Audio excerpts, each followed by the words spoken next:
Okay, so sorry guys, I missed the chat. I was on the other tab. Is there a focus question? You could just say what were the highlights of John Adams' presidency. That would be good, or just you can write at the top John Adams' presidency. We just need to kind of go over some of the major highlights of his presidency. And do we have to turn in our notes today? No, I'm not going to require you to. I will assume that you're doing the right thing.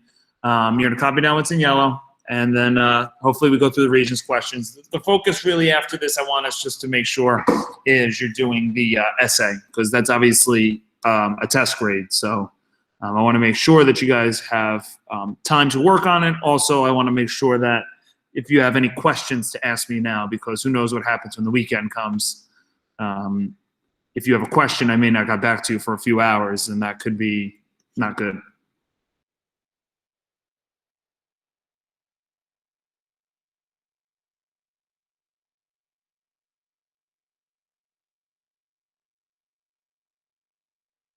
All right, so let's get started on John Adams. Now, we'll do every president, we'll do it we did it for Washington, the highlights. We did it for Adams. We'll do it for Jefferson. But we can probably do this for only about half the presidents. We're not going to do this for every single president. John Adams is a classic example where the Regents test itself lends you to believe that he wasn't such a great president. But he's every president, from Trump to Obama, all the way back to George Washington, does good things, does bad things. So it's always very tough for me to distinguish, is this a good president or a bad president? It's just so impossible to really tell you. There's pros and cons to everyone. There's so many hats the president wears and things that they do. So John Adams, you'll notice, was a very good chief diplomat and commander-in-chief. All right, the way he worked with other countries was really good. He wasn't as good as a chief of state, the way he carried himself. Or in other words, he wasn't so good when it came to the laws that were passed under him. So we're going to look at specifically his role as the chief legislature, which is when the legislative branch passed laws, okay, how did he enforce some of these laws, and what were some of the laws that were not so good? All right, so let's just first start with the basics. He is the first president to run for an election versus another opponent. Remember, George Washington never ran versus another opponent, so it's the first time where the Electoral College gets put into play. On just an aside note, I don't know why I'm thinking of this now, but Monday next week, we're obviously going to have a normal lesson. And then Tuesday, I'll post some stuff on the election of the 2020 election, because Tuesday is election day. So I know you guys have a good sense now with the Electoral College, but I'll just post a couple other things to look for.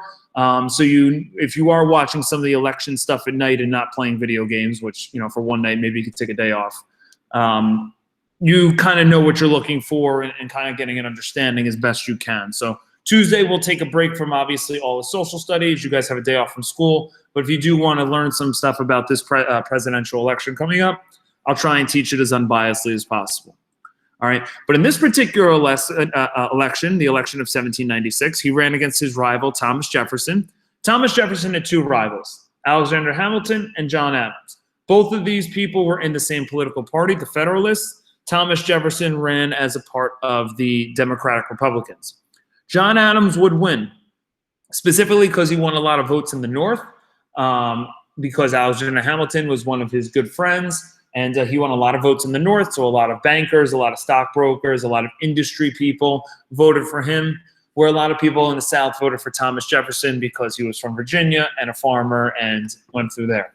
Now, we had the rules in our country, this is the only time this happens, where the president is elected by the #1 amount of electoral votes, but the person that becomes vice president is the guy with the second most electoral votes. And you're going to see how this becomes a huge problem and how we need to change that. You don't need to know it, but if you look up what the 12th Amendment is, and if you want to do that, quickly, if you have some time, the 12th Amendment basically says that the president and vice president need to run together on the same ticket, and it can't be no longer who finishes second with electoral votes, because you will notice Thomas Jefferson is not really a good vice president. All right, so this is why in 2020, Trump and Mike Pence are running together. Trump is president, Mike Pence is vice president, versus Joe Biden, who's running for president, and Kamala Harris, who's running for vice president. Because they noticed how Adams and Jefferson worked. His literally number one enemy was his vice president, and that led to some problems. All right. So let's just establish a couple of things, what's going on with the country at the time. All right. There's a war that has broken out between France and Britain, and our relationship with France has kind of taken a bad turn. Okay. We have some issues with France, which we're going to look towards when we look at the video very quickly. So because of that conflict, John Adams does a good job of avoiding us from war, but at home, domestically, there's some laws passed. Okay. Now you should be remembering, does John Adams pass laws in our country? Is John Adams responsible as the president to pass laws in our country?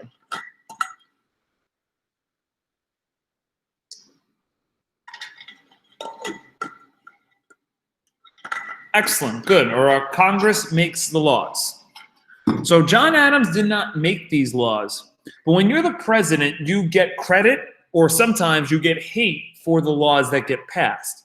Because ultimately the president can either veto the law or sign the law. So we have two laws here that we're going to look at. So overall, what do we need to know besides actually knowing what the actual laws are? The most important thing you need to know is these two acts that question the constitutional rights that states and the federal government have. Okay, so this is our first kind of real problem and debate with federalism. Because essentially what I'm going to say is the federal government under John Adams is going to pass two laws that are very controversial, and these two laws, a lot of the states don't want to follow. All right, and I'll show you what I mean. So if you remember back in when we went through the Constitution, we had something called the Supremacy Clause. The Supremacy Clause said that the Constitution, the federal government, according to the Constitution, if they make a law, all the smaller states and local governments need to follow. When you pass, don't you mean the judicial branch, since they rule? Oh, great question, Maheen. Okay, so no. Pass is another way to say make. So when you pass a law, the people in our Congress make the law and then vote on the law, so to speak. Okay? The judicial branch will then, the word you should use is judge to see if it's constitutional or not constitutional. And generally speaking, 99% of the time, they usually rule it as constitutional, because the legislative branch won't pass anything that probably isn't going to be constitutional. So the Supreme Court's job is to jump in to say, okay, this is an unconstitutional law, but that doesn't necessarily mean that they don't pass it. The legislative branch does pass it. All right.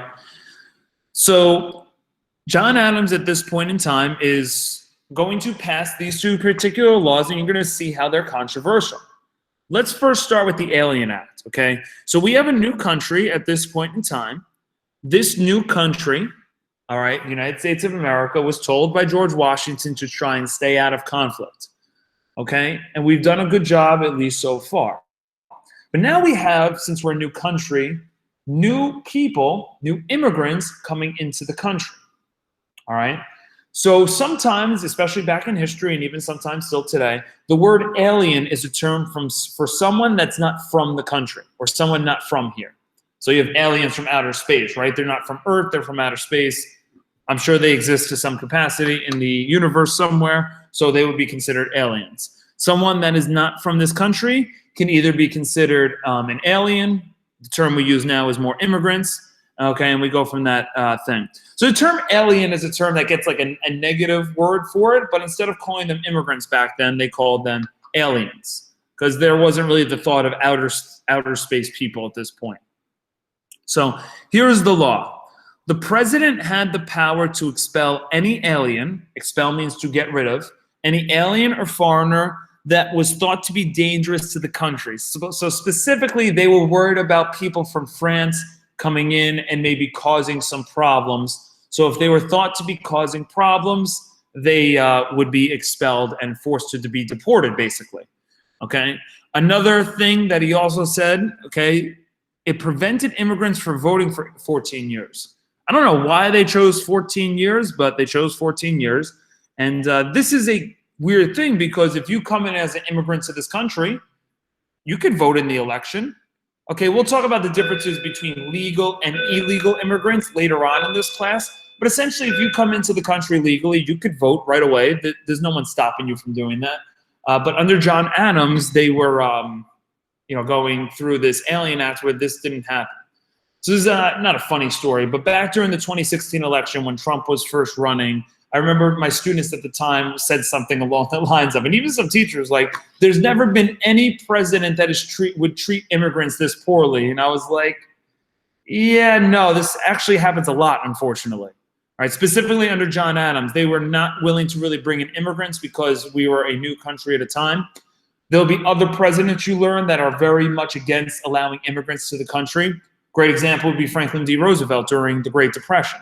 All right, there's been plenty of times where presidents were against immigrants coming in for certain circumstances. Now, other times, other presidents were very welcoming of immigrants, depending on the time period we're talking about. So this particular president, John Adams, was not really about having immigrants coming into the country at this point because we're so new. All right, and whether you agree or disagree is obviously up to interpretation, but his reasoning was they were such a new country, we need to make sure we take care of ourselves first, so to speak. Okay? The real act, though, the one that comes up a lot more, is the Sedition Act. And the Sedition Act really was specifically bad, okay, because it really went after the First Amendment rights, okay, which is like the worst amendment to ever attack, okay? So citizens could be fined or jailed for criticizing the government. So if you wrote a story negative of John Adams, you could be thrown in jail, according to this law. Now, this is very controversial. We already saw John Peter Zenger, okay, with the freedom of the press. We know our First Amendment allows us the right to criticize the government if we want to. Like, if you have time, go on your phone right now, go to Twitter, type in either Donald Trump or Joe Biden, or type in someone. Look at all the people criticizing both candidates. All right, this is very typical stuff. All right, but back during the Sedition Act, they were not allowed to do that. So who steps in and says this is a load of crap, basically? His vice president. His vice president goes out and actively speaks out against John Adams and his administration for saying that this violated the citizens' First Amendment rights and this was making the federal government too strong.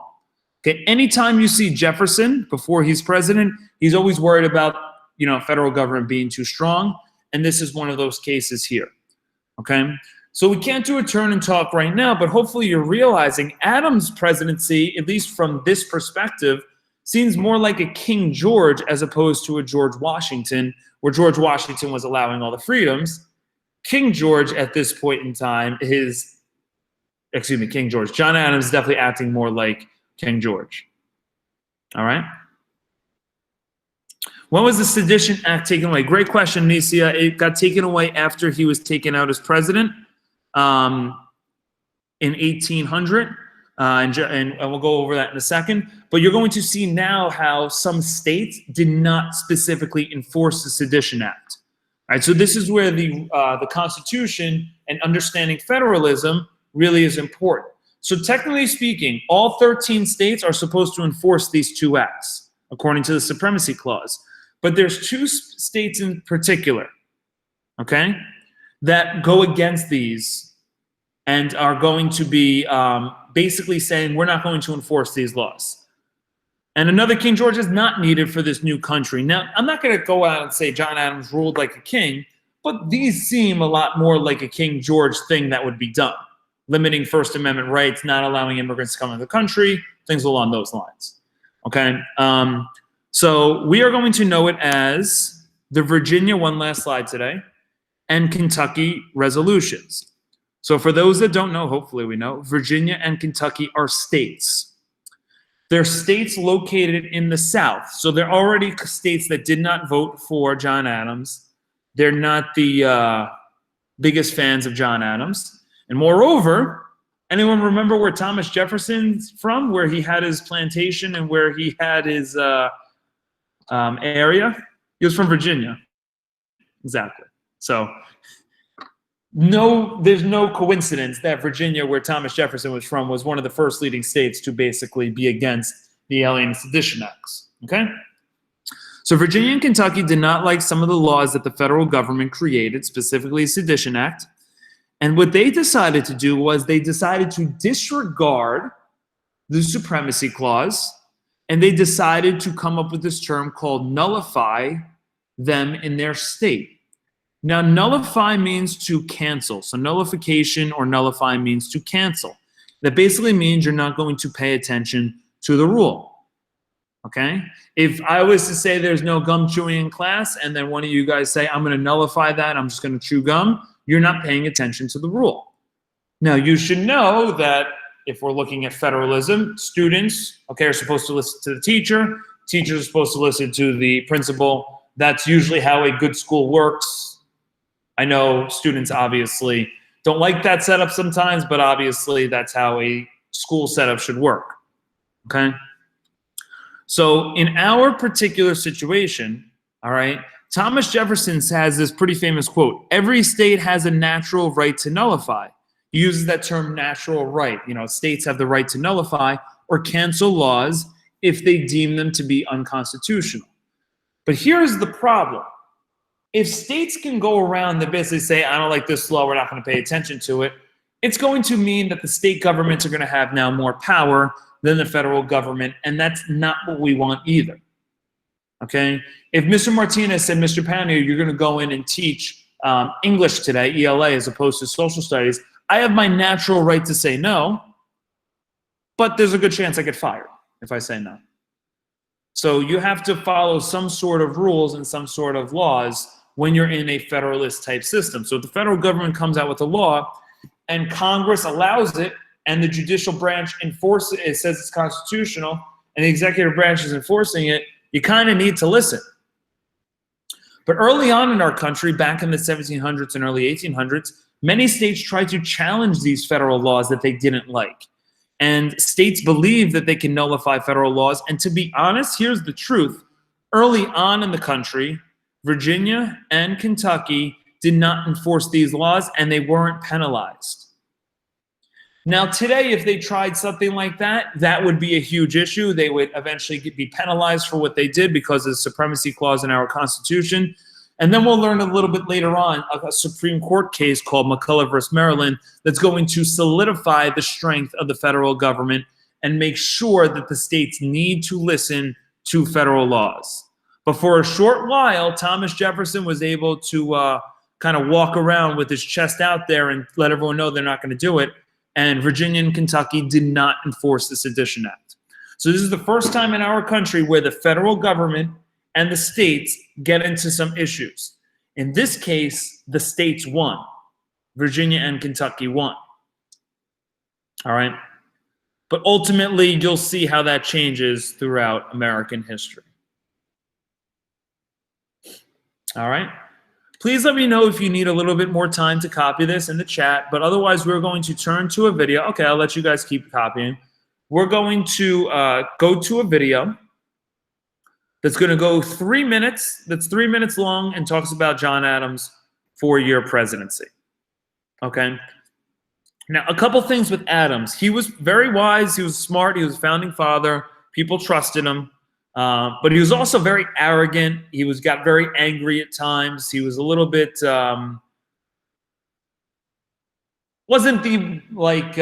he didn't carry himself in the best way. Okay, in terms of, the way he spoke, he was, a very angry person, it seemed like at times. And, but he was very, smart. He was a good founding father. But in terms of his presidency, he was criticized a lot by people because he didn't have that same type of demeanor and calmness of George Washington. And you'll see this with a lot of presidents in history. Some of them are very calm and well-spoken. George Washington, Abraham Lincoln. Some are a little more boisterous. Okay, John Adams, Ronald Reagan, in a little bit at times, a little bit boisterous. Trump's a good example. All right, a little bit more boisterous in their rhetoric and how they kind of go about things. But ultimately, when he runs for re-election in 1800, he's going to lose. Do you know who he loses to? His vice president, Thomas Jefferson. So he had a tough presidency because his right-hand man, the person that's supposed to be his #1 supporter, didn't even support him. And this is why we had to obviously change the whole thing with the vice president and the president. All right, so I'll give everyone another 30 more seconds. Otherwise, you're going to have to take a photo and just finish copying as the video plays. So I want to give you a full 20 minutes to at least work on the essay and clarify some final things with the essay.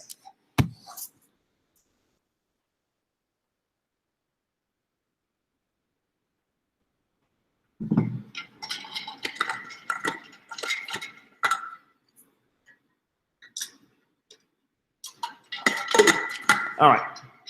Here goes the video in 5 seconds, so if you need to, please take a photo. Good, Milagros, good. At least I'm helping with some sort of skill, even if it's just handwriting.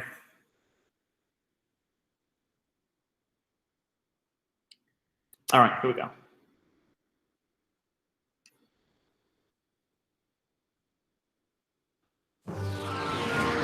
When John Adams became president, it marked the first peaceful transition of power the United States and modern democracy had ever known. And that's ironic, because Adams was known as a hothead and kind of obnoxious. Which made me just the guy to butt head with France. France and England were at war, and American ships traveling to Europe were being attacked by the French. People in the United States were demanding a war, and the always argumentative Adams wouldn't give them one. He was the first president who faced the immediate threat of war and fought back with diplomacy. Unfortunately, his decision to... Sorry about the echo, guys, but I'll make sure that doesn't happen again. But again, John Adams has a war going on because people want to go to war. Like, if America goes to war with France, like this new of a country, we're probably not going to be in good shape. So his people were very much against him not going to war. But ultimately, trying to solve things peacefully first, like John Adams was supposed to do, is a good thing. And this is one of the highlights of his presidency, avoiding a war with France, where pretty much everyone thought we were going to now go to the war with him. Resort to tough talk rather than tough actions made him unpopular with a lot of people in his own party. Still, history has been kind to our second president's actions during the crisis. Stop and think if Adams had gone to war with France. First of all, there never would have been a Louisiana Purchase. The United States of America might very well end at the Appalachians. Hear that? Had we gone to war, some cowboys in Texas might be wearing 10-gallon berets. Sacre bleu, partner! History has been a little less than kind to the Alien and Sedition Acts signed by Adams during the French crisis. But John Adams was a brilliant man, but he could be hard-headed and blustery and just stubborn. And the Alien and Sedition Acts were 4 laws that essentially prevented people from criticizing the government. Well, the big problem with that is it's in violation of the First Amendment, of freedom of the press. And if you're gonna violate an amendment, don't violate the First Amendment. I mean, it's just so obviously wrong. The acts were very unpopular with Adams' old friend, Thomas Jefferson, who ran against him and helped our second president become our first one-term president. The two had feuded for a while. Adams was a Federalist who wanted a strong central government, while Jefferson insisted that power be held by the states. To simplify, Adams might have argued that only the federal government was strong enough to keep all the states in line.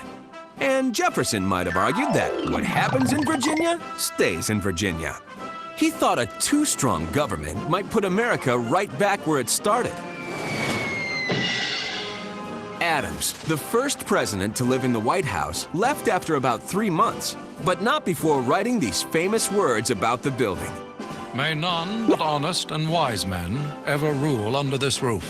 Whatever else may have been said about him, the words honest and wise certainly did apply to John Adams.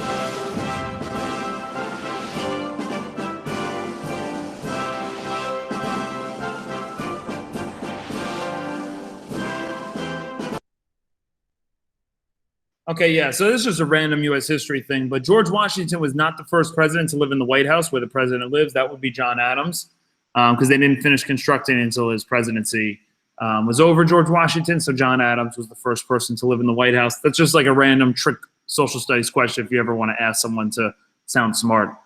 Okay, so let's just finish with these quick Regents questions. All right, and then we'll go to the essay. So in the chat, just blast them when you're ready. All right, you have two things here at the top, 2 bullet points, Alien Sedition Acts and Virginia and Kentucky Resolution.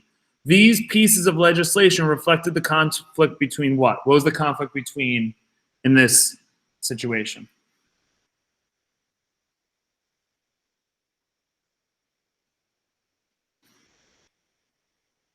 All right, see, was I blasting 2 through? 2 is correct, okay? Alien Sedition Acts, okay, was a federal law, so they're trying to show that their laws are going to be followed. Virginia and Kentucky said, no, the states don't have to follow laws if they believe that they're unconstitutional. Now, that's not the state's job. That's the judicial branch's job, but Virginia and Kentucky said that we have the right to do it at the time. Kentucky and Virginia resolutions held that states can nullify the Alien Sedition Acts because these laws were what? 3, excellent, violated the Constitution and specifically the Bill of Rights. Now, the Bill of Rights is written in the Constitution, so either are fine there. So 3 is the correct answer. Okay, now let's go back to the essay. Okay, so you guys can open that up. Again, you don't need to turn anything in specifically. I know I posted as a classwork assignment, so you could just hit turn in if you want to say that you've finished. But in case you're one of those people with OCD and don't want to have a missing assignment on your Google Classroom. But ultimately, guys, just go to your Google Classroom, okay, and then go back to the essay, and we're just going to re-go over a couple things.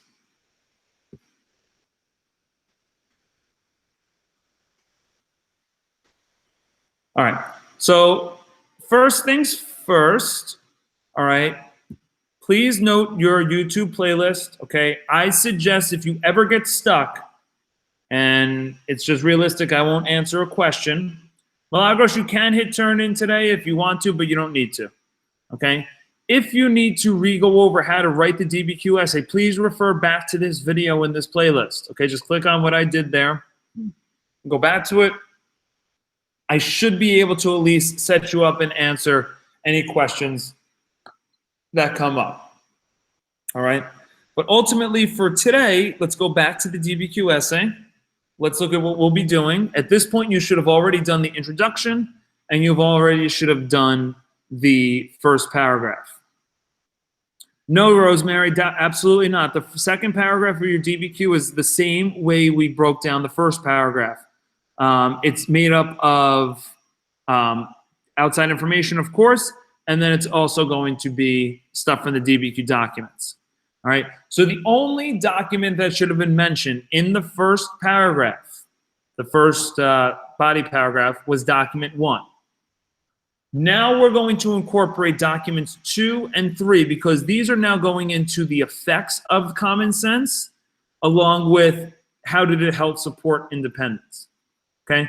So the second bullet point is what our next paragraph is going to be about. So discuss the influence of the written work on the United States and or an American society.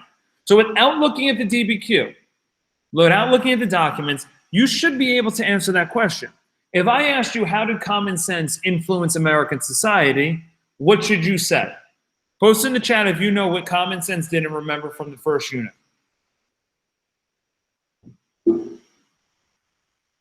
What was common sense trying to help us do?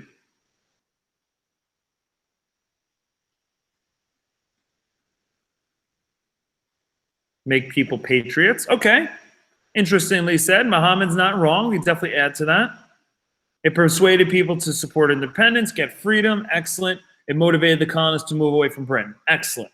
So you should be able to answer that question without the documents. But again, why we love the DBQs are, if we forgot everything that we learned, the documents will go over it, okay? So in this case, document 2 is going to talk about how they promoted support for independence from Great Britain. What are the ways that Thomas Paine did that, okay? And then this one here is going to talk about one effect common sense had on our country. How did it affect our life, so to speak, okay? So what you'll be doing is the same process of how you did through how you did through the first body paragraph. So it's the same process. So you're going to start with a topic sentence, okay? Introducing that this paragraph will discuss the written work of common sense. And number 2, you're going to take the DBQ quotes and then elaborate on those quotes. All right? Once you've done that, literally, guys, you're literally going to go, I mean, this is document 1, right? But you're going to copy from here, and paste it into your essay. Then elaborate whatever the answer you put, like whatever the topic that you put, so you can explain to the grader that you know what's going on. After you do the DBQ quotes and elaborate, what's the next thing you have to now add? OI, aka outside information. All right, so outside information is the third thing, aka OI. This is anything from your notes, it's anything from your textbook, it's anything that you've seen from a video, from Revolutionary War Oversimplified. Whatever you want to use is outside information. Hey, you have your notes at your disposal here. You can go back, you can add whatever you want. For your outside information, you can only get one. Okay, so now here's where I'm going to challenge you. Ready? This is how your mind should start to think when you're attacking an essay. So it says, discuss the influence of the written work on the United States and our American society. So one piece of outside information that we put was that it helped gain support for independence from Britain. Okay? But this book led to an entire war. You can also, for outside information, mention some of the events of the Revolutionary War. You could talk about how this book actually led to the Declaration of Independence. You could talk about how this book led to the Battle of Saratoga, or how it led to the Treaty of Paris, and eventually our first Constitution, Articles of Confederation. You have a wide range of what you can put to have it relate back to the effect on American society. Guys, want to go really crazy? You may not be sitting here in the United States of America right now if this book wasn't written. Now, that's a very wide connection that I'm making. But it goes to show you that, yeah, you can make that connection, right? Because if people don't support independence, we don't fight against Great Britain. And if we don't fight against Great Britain, I now have a British accent and I'm not sitting in the United States of America. So it can be taken like that. So you have a very wide range of what you can look at, what you can do. It's a skill that we're going to develop over time. I don't expect it to be great right now, but again, just do the best you can and use your notes to try and help you figure out, okay, what were the effects of common sense? You should not just mention what common sense was here. You should, of course, mention how that led to the Revolutionary War. Now mention some things from the Revolutionary War. All right, you could paraphrase. I think it's best just to get direct quotes from documents 2 and 3, just to keep things nice and simple. And then your elaboration, you can go into some more detail. Okay? So again, after the outside information, okay, is added, okay, and you've explained it, you're then going to add a concluding sentence, and that should end the paragraph there. All right? The last thing that, of course, you need is a conclusion paragraph, but again, like the introduction, it's very similar. You're not really graded on how you write it. You just need to make sure you have one. So the conclusion paragraph is just going to wrap up what you talked about. So restate the historical context again. And end with a closing statement. Again, it's just like 2 sentences, this whole thing. End with a closing statement that summarizes what the essay was about.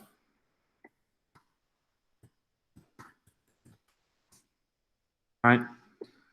So you have 10 minutes to continue to work on this. This is due at 11:59 p.m. tonight. Milagros, you didn't know what to write for the introduction? Were you here yesterday, Milagros? Rewrite the historical. So if you need help with the introduction, rewrite the historical context in your own words. Okay, so follow me, Milagros. Everyone else, you guys can get working. Rewrite the historical context in your own words. Navaya, the conclusion should be 2 sentences. Ruiz, nothing is due by the end of today. Okay, the only thing due is the essay, and that's due on Sunday night. Okay, rewrite the historical context in your own words, Milagros. So look, this is the historical context.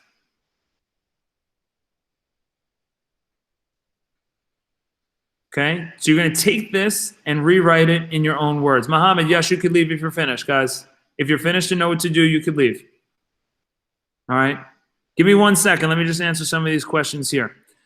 So you're going to rewrite the historical context in your own words. Put it into a way that is not exactly written like this. Change some of the words around, Milagros, okay?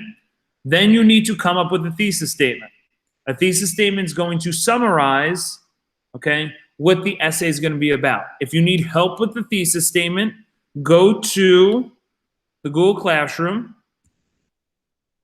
and take a look at what a thesis statement is. All right, so that's it. It's just 2 sentences long. It should take you less than 5 minutes to rewrite something in your own words and then put a thesis statement. All right, now let's see. Let me go through. A law asked, for body paragraph 1, do we copy the quotes from document 1 and paste it? Yes, we did that yesterday though. So if you're behind, that's what you're doing. Yep, you copy the quotes, you then elaborate what the quotes are talking about, and then add outside information. Navaya, the conclusion's 2 sentences at most. Sanjita, the first paragraph, first body paragraph, the introduction, which one do you mean? Like a topic sentence?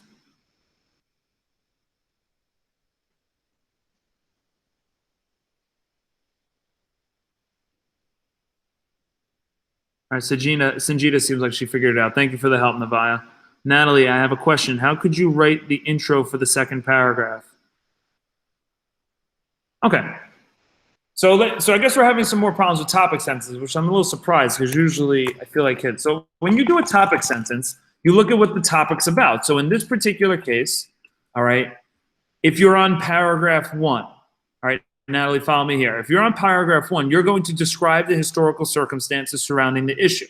So you could say something like, in this paragraph, we will discuss. Now, you really shouldn't use I or we in an essay, but who cares, honestly? Keep things easy here. In this paragraph, we will discuss the historical circumstances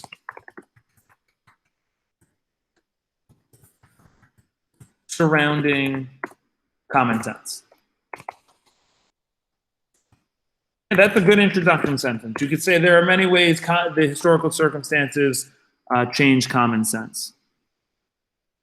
Okay, Natalie, let me know if that makes sense.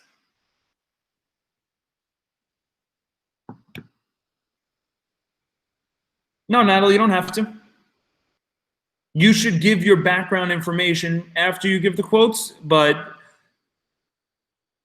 if you put the outside information first, it's completely fine. You're not going to lose any points, I promise, as long as you tell me what's outside information and what's from the documents. Liz Mel, that's for body paragraph 1 she had questions with.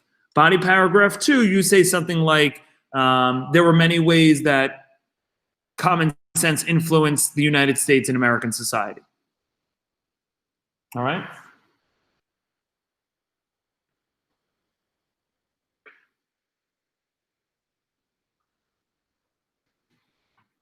Yeah, Milagros, you could type it. Just look here. Start paragraph, 4-paragraph essay below. That's what you should be writing here, like I am.